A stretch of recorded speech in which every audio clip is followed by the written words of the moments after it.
자, 이렇게 한번 보시면은 어떻게 거대 메트로폴리스를 만들어졌나. 자, 보십시오. 아까도 얘기했듯이 정비사업, 신도시, 상기 신도시. 자, 이게 이제 오늘 우리가 보는 이제 동남축을 보면 이 상기 신도시, 교남 신도시가 교산 신도시죠. 교남이 아니라 이게 잘못됐네요. 자, 교산 신도시가 있는데 이 교산 신도시가 결국은 신도시, 이기 신도시 위례, 예를 들어서 또 그 앞, 마천의 그 뉴타운, 자, 그런 지역의 사업에 가속도를 붙이게 해준다는 거예요. 결국은 어떤 그 주변 도시 개발에 불을 지르게 되는 거예요. 그러면 그 지역 가격의 아파트 가격이 다 올라가 버리는 거예요. 다 올라간다. 결국은 신도시라는 것을 새로 만든다는 것은 그 주변의 아파트 가격을 펌프질하게 된다. 자, 정부는 그걸 알았어요. 정부는 그걸 알아서 가능한 한 이 상기 신도시를 안 만들려고 그랬는데 그 하도 요구가 많으니까 공급이 모자라다 보니까 아파트 가격이 폭등하다 보니까 만들 수밖에 없었다. 자, 그래서 이제 그 주변이 어떻게 개발됐나 이렇게 보세요. 보면 자, 헬리오시티가 그 주변에서 이제 개발이 됐죠. 가락시장에. 이거 뭐 어마어마한 아파트죠. 단지가. 자, 그다음에 그 옆에 마천 뉴타운. 자, 그다음에 위례 신도시. 자, 그 옆에 문정 도시개발지구. 자, 그리고 가밀지구. 자, 그리고 요번에 발표한 그 교산 신도시. 자, 이렇게 다 그 거대한 메트로폴리스가 개발을 하는데 속도가 붙고 가격이 오르고 서로 가격의 상승 효과를 유발하더라는 거예요. 자, 이게 또 뭐가 문제냐면 위례 신도시 옆에 성남 복정 공공주택지구라고 있어요. 이제 이게 구도심 정비사업 같아요. 이거는 한번 지도를 보시죠. 자, 이게 보시면 이게 위례 신도시. 자, 위례 신도시가 있고 옆으로 여기 신성역이 있고 여기 8호선이네요. 8호선이 지나가는데 구도심이 있겠죠. 여기가 이제 그 성남 복정 공공주택지구인데 만약에 이 위례 신도시라는 것이 없었으면 여기에 개발이 조금 더디겠죠. 아무래도 이제 기존의 인프라가 없잖아요. 여기는 기존의 인프라가 없잖아요. 살 수 있는 인프라, 지하철밖에 없잖아요. 그러니까 아무래도 개발의 속도가 더뎠던 거예요. 뭐 개발을 가능하다라는 얘기는 있었겠지만, 자, 그런데 이 유래 신도시라는 걸 만드니까 이 옆에 택지가 개발할 수 있는 거예요. 왜냐면 뭐 개발하면 고분양가에 분양도 할 수 있고 분양도 다 팔릴 수 있고, 자, 그러니까 개발 속도가 붙는 거예요. 자, 그래서 여기도 이제 3기 신도시 안에 들어갔어요. 3기 신도시 안에. 자, 이제 이 주변이 다 그렇게 개발이 된다는 거예요. 결국은. 자, 그렇게 해서 이제 이 주변이 다 이렇게 된 거예요. 수서, 세곡, 유래, 복정, 성파, 마천, 가밀, 교산, 이런 거대한 메트로폴리스가 되는 거예요. 연결이 돼가지고. 자, 이게 이제 결국은 강남 출퇴근하는 사람들의 어떤 베드타운이 되는 거예요. 그리고 판교 출퇴근하는 사람들의 또 베드타운 역할을 하는 거예요. 그리고 경부 축의 어떤 수많은 직장들의 베드타운이 되는 거예요. 자, 그런데 중요한 거는 뭐냐면 어떤 지방 도시는 이러한 발전 과정을 가질 수가 없어요. 자, 인구가 안 되니까 인구가 계속 빠져나가는데 그게 개발이 되겠냐 이거예요. 개발이 되겠냐 이거예요. 지금은 지방 도시는 바깥에다가 예를 들어서 그 구도심 바깥에다가 이제 신도시를 만들 수가 없어요. 이제 인구가 없으니까, 인구가 감소하니까. 자, 오히려 확장이 안 되니까 안으로 들어오는 수축이 되고 있어요. 지방 도시는, 지방 광역 도시는. 그래서 이제 요번 상승세에 그래서 제일 지방 광역 도시에서 인기가 있었던 게 바로 구도심의 재건축 재개발이었잖아요. 그죠? 자, 그래서 이제 지방광역시는 구도심 재건축 재개발이 인기가 있는 거예요. 신도시보다는. 자, 문제는 거기서 끝난다는 거죠. 이제 새로운 직장에 의해서 어떤 새로운 수요가 있어서 그런 구도심 재개발 재건축이 되는 게 아니라 기존에 살고 있는 사람들의 어떤 수요에 의해서 재건축 재개발이 되는 것 뿐이에요. 지방은. 자, 상기 신도시가 얼마나 특별한가를 한번 보시죠. 가밀 교산 신도시로 3호선이 들어가요. 가밀을 거쳐서 교산 신도시로 들어가요. 자, 이게 이제 오금역에서 시작해가지고 가밀, 교산에 두 군데. 이게 하남 덕풍역까지 예정이 돼 있어요. 공사가. 자, 그래서 덕풍역엔 또 5호선이 들어가요. 그러니까 오금역에서 이제 환승을 하고, 자, 이렇게 이제 교통이 들어가면 결국은 그 주변은 다 개발이 될 수밖에 없다는 거예요. 자, 그리고 상기 신도시는 이게 신도시에 살았던 사람들이 원망을 하는 게 교통망도 제대로 안 갖추고 무슨 도시를 만드냐. 자, 그런 비난을 받아서 3기 신도시는 굉장히 속도가 빨라요. 그 지하철 들어가는 계획도 그렇고 공사를 추진하는 것도 그렇고. 자, 오직하면 그 예비 타당성도 면제해 줬어요. 사업 기간이 단축됐다는 거죠. 자, 그러니까 이런 게 특별하다는 거예요. 특별하다. 3기 신도시는. 자, 이렇게 특별하게 만드는데 주변지의 개발이 더 촉진되겠죠. 자, 그게 문제라는 거예요. 자, 교통 인프라도, 주변의 교통 인프라도 뭐 BRT, 뭐 고속도로, 이렇게 많은 고속도로도 건설 계획이 있다. 이 3기 신도시는 인프라의 블랙홀이에요. 자, 남양주 왕숙 신도시를 보죠. 여기가 6만 6천 호예요. 6만 6천 호.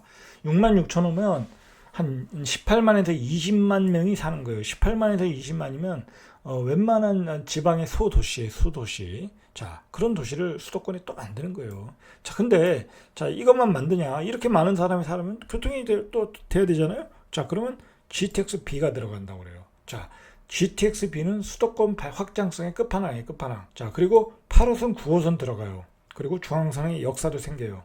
자, 이렇게 도시에 어떤 뭐라 할까요? 어떤 특별한 혜택이 주어지고 있다는 거예요. 특별한 혜택이.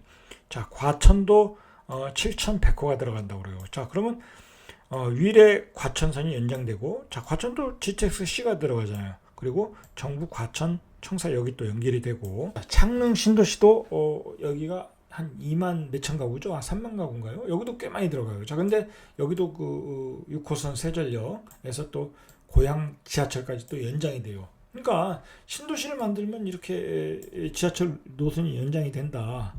자, 그렇게 되면 그 또 가는 지하철 노선이 지나가는 길에 또 다른 택지 개발이 이루어질 수밖에 없다. 자, 그러면 계속 그 지역은 사람이 많으니까, 아파트가 많으니까 아파트 가격이 올라갈 수밖에 없어요. 올라갈 수밖에 없어요. 주변에 상권이 좋아지고 인프라가 좋아지니까. 자, 안산, 장상도 마찬가지예요. 여기 이제 14,000가구. 자, 이 지역이 어디냐? 바로 이제 신안산선이 지나가는데요. 목감 바로 밑에. 이런 지역도 또 뭐랄까요? 계속 그 주변이 이제 아파트가 계속 들어오는 거예요. 그 신안산선 라인으로 계속 들어오는 거예요. 자, 부천 대장 신도시 2만 가구. 자, 여기도 마찬가지죠. 소사 대곡선 지나가고 뭐 광역교통 개선 대책이 마련 중이고. 자, 이렇게 이제 특별하게 계획돼서 만드는 도시가 3기 신도시이다. 자, 특별하게 만든다는 건 교통 인프라가 많이 투입이 된다. 자, 많이 투입이 되다 보니까 주변에 택지가 개발이 된다. 그리고 많은 인구가 모여든다. 많은 사람이 모여들면 수요가 발생한다. 자, 그래서 가격이 올라간다. 자, 그러다 보면 지방은 불균형으로 더 갈 수밖에 없다. 지방과 수도권은 양극화가 될 수밖에 없다. 그렇게 된다는 거죠. 자, 이 3기 신도시의 효과를 한번 꼼꼼하게 보시죠. 일단 3기 신도시는 광역도시 하나를 만드는 거예요. 그러니까 한 100만 가구를 37만 가구에 100만 명이 사는 도시를 만든다. 지방의 광역도시 하나가 없어지는 거예요. 자, 3기 신도시는 서울과 수도권을 연결하는 강한 허리 역할을 하더라고요. 이 지도를 보면. 자, 한번 보시죠.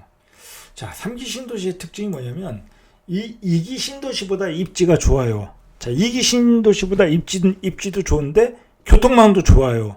자, 그러니까 1기 신도시가 반발을 하는 거예요. 1기, 2기 신도시가 반발을 하는 거예요. 뭐 김포 쪽에서도 반발했고, 계양지구 계양 대장 만들 때, 자, 그리고 창릉 신도시 만들 때도 일산에서 반발을 했고, 자, 중요한 건 뭐냐면 1기 신도시와 도심과 연결하는 1기, 2기 신도시와 도심과 연결하는 그 중간 허리에 3기 신도시를 만들었어요. 자, 이렇게 만든 거예요. 자, 이쪽을 보시면 더 편할 것 같아요. 자, 보시면 여기가 이제 고양 창릉인데 이 뒤쪽이 이제 일산이죠. 일산인데 1기 신도시가 있고, 예를 들어서 은평구는 이제 서울 도심이라고 봐야죠.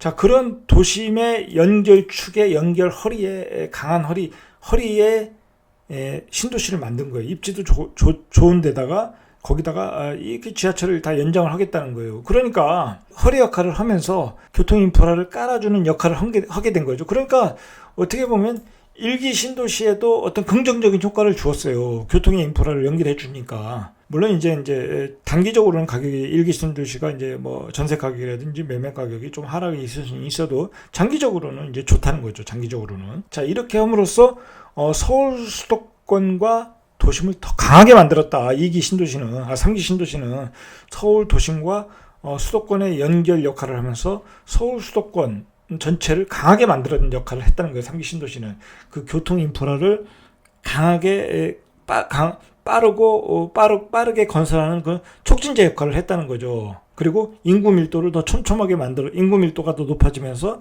그 주변 인프라들이 생활하기 편하게 만들어졌다는 거죠. 도심 사람이건 일기 신도시 사람이건 다 편하게 만들어졌. 3기 신도시가 한 역할이라는 거죠. 자, 그리고 이제 3기 신도시는 서울과 수도권의 연기 교통망을 만들어줬고, 결국은 다 제가 앞에서 한 얘기예요. 3기 신도시는 서울 도심을 더 강하게 만들었어요. 그 빈 땅에, 그 중간에 1기 신도시와 서울 도심의 빈 땅에 아파트를 만들었잖아요. 신도시를 만들었으니까 이제 공백이 없는 거예요. 그러면 이제 그 사람들이 결국 서울 도심으로 또 몰려올 수밖에 없죠. 인구가 많아졌으니까 또 서울 도심으로 와서 살려고 하는 사람들이 있을 거다, 결국은. 자, 그리고 이제 서울 도심의 상권도 좋아질 수 있는 거고. 자, 그리고 이러한 그 3기 신도시의 집값은 3기 신도시는 결국 주변 집값을 다 자극하게 되는 거예요. 결국은 교통 인프라를 만들어주고 그 도시 3기 신도시 아파트 가격이 올라가면 그 주변 도시의 아파트 가격이 올라가고 그 주변 구도심의 재건축 재개발을 또 자극하게 되고, 자, 그러한 효과가 있다는 거예요. 그러한 악영향이 있다는 거예요. 자, 그리고 이러한 3기 신도시는 결국은 주변지를 다 개발하게끔 만들어요. 그 도시개발 방식, 지자체 개발 방식으로. 그러한 방식으로 이렇게 서울 수도권은 결국 거대한 메트로폴리스가 된 거예요. 세계에서 이 인구 밀도가 가장 높은 도시 만들어 놓고 전국의 인구의 55%가 서울 수도권에 몰려 살게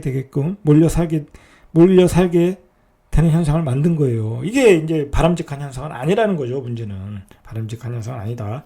요즘같이 이제 막 코로나 바이러스 때문에 인구 밀도가 높다 보면 이제 전염병도 이렇게 빨리 퍼질 수도 있고 바람직한 현상은 아니라는 거죠. 지역이 또 균형 발전을 해야 되니까.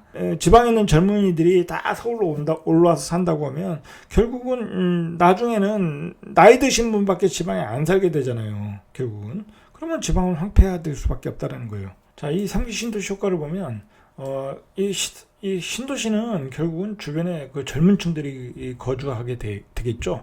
자, 근데 그 젊은 층이라는 것은 결국은 지금 한참 일을 해야 되는 30대잖아요. 그죠? 20대, 30대 또는 40대. 자, 그런 분들이 다 거주를 하게 되면 그 주변에 일자리가 생길 수밖에 없어요. 그 주변 지역은 계속 확장할 수밖에 없고, 계속 인프라가 집중될 수밖에 없고, 뭐 교육 환경도 좋아질 수밖에 없고, 다른 지역과 이 양극화 현상이 생기는 거예요. 지방과 양극화 현상이 생길 수 있다. 그리고 이제 아까 말했듯이 이제 그 주변의 어떤 구도심 재개발 재건축을 통해서 그 주변지에 부의 효과가 일어나서 도시가 이제 재정비 사업이 촉진되는 거죠. 요즘에 이제 3기 신도시는 거의 로또 아파트라고 그래요. 로또 아파트. 분양가 상한제 지역이니까. 자, 결국은 이제 3기 신도시가 지어지고 이제 전매가 될 시기가 되면 가격이 많이 오르겠죠. 자, 그러면 그 가격이 오른 가격이 그 옆에 아파트들을 또 자극할 수가 있는 거예요. 자, 그리고 그 옆에 있는 재건축 재개발 지역을 자극할 수 있다. 자, 결국은 집값이 올라갈 수밖에 없는 구조가 돼버리는 거예요. 결국은 신도시를 하이 퀄리티로 만들어서 공급을 한다는 것은, 자, 결국 서울 수도권 아파트 가격은 장기적으로 어떤 자극할 수 있는 요소가 되는 거예요. 3기 신도시는. 자, 그런 게 바로 3기 신도시의 효과예요, 사실은. 자, 정리해 보겠습니다. 결국 3기 신도시는 이번 정부가 표방하는 지역 균형 발전에는 완전히 역행하는 정책이에요. 완전히 역행하는 존재. 자, 신도시를 만들면 계속 새로운 인구가 유입이 되는 거예요. 자, 지방에서 젊은 애들이 계속 서울 수도권으로 빨려 들어가는 거예요. 그쪽에 이제 직장을 찾아서. 신도시를 만들면 결국은 이제 어떤 기본적인 인구가 들어와 살면 그 다음에 이제 서비스 직종이 들어와요. 뭐 예를 들어서 은행도 들어와야 되고 학원도 들어와야 되고 음식점도 들어오잖아요. 자, 그러면 그 서비스 직종의 인구가 또 유입이 돼요. 자, 그런 인구가 유입이 되면 주택이 모자르겠죠. 자, 그럼 그 주변지를 또 개발을 해야 되는 거예요. 자, 그래서 새로운 아파트가 또 공급이 돼야 되는 거예요. 그래서 2기가 3기를 만들었고 3기가 4기를 만들게 되는 거예요, 결국은. 자, 그래서 지방인구는 서울 수도권으로 계속 유입이 된다. 이렇게 아파트를 계속 만들면.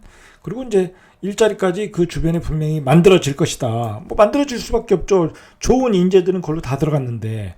자, 그러니까 지방에는 일자리 자체가 만들어질 수가 없어요. 이건 기본적으로 젊은 애들이 없는데, 기본적으로 젊은 애들이 다 서울 수도권으로 가는데 어떻게 거기다가 만드냐고요. 그리고 정주 여건이 안 되는데. 자, 그리고 이제 그 주변에 만드는 도시개발 방식으로 만드는 방식들이 있지 않습니까? 예를 들어서 용인의 뭐 플랫폼 시티라든지 뭐 도시개발 방식으로 만드는 조그만 택지지구들.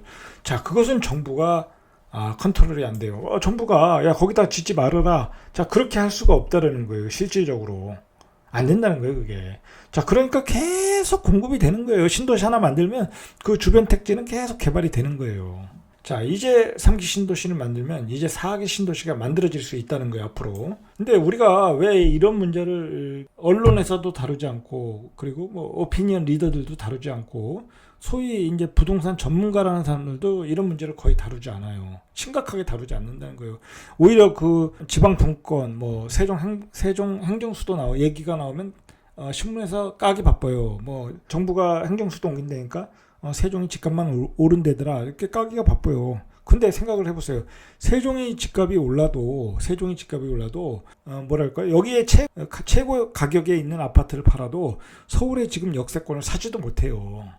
그게 오른 게 아니라는 거죠. 과거에 비해서는 올랐지만 그 서울 아파트 가격에 비해서는 아직도 멀었다는 거예요. 아직. 근데 이제 그것이 올랐다고 이제 언론에서도 까고 어떤 정치적인 그런 입장이 있겠죠. 이제 그 그런 여당에 대해서 어떤 그 비판적인 시각을 가진 여론들이 그렇게 집중 공격을 하는 것 같아요.